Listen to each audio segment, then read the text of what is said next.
عليكم، ازيك يا صديقي؟ يا رب تكون بخير. مكملين مع بعضينا اسئله الريرايت لان اسئله حلوه قوي ومهمه جدا، وثالثه اعدادي لان لسه اول سنه عليكم الاسئله دي فجديده. السؤال بيقول ايه على قاعده اف الحاله الثالثه؟ خلاص كده تمام، اللي هي الثيرد كونديشن. بص يا سيدي، بسم الله. She didn't arrive early so she didn't catch the train. هي ما وصلتش بدري فبالتالي هي ايه؟ ما لحقتش القطر. فبيقول لك استخدم اف. اما تيجي تستخدم اف يبقى اعكس معنى الجمله. يعني هو بيقول لك هي ما وصلتش بدري فبالتالي هي ما لحقتش الايه؟ الباص. يبقى حتى هقول ايه بالعربي؟ لو هي كانت وصلت بدري، كانت لحقت الايه؟ الباص. يبقى if she ايه؟ had arrived early. هي كانت past simple اصلا، خليتها past perfect.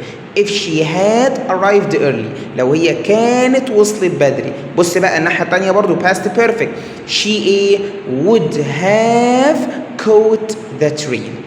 يبقى she didn't arrive early، هي ما وصلتش بدري. عكستها قمت قلت ايه؟ لو هي كانت وصلت بدري if she had arrived early. الناحية التانية عكستها she didn't catch the train، هقوم قايل ايه؟ she would have caught the train. خلاص كده تمام؟ يا رب تكون فهمتها يا صديقي. سلام عليكم.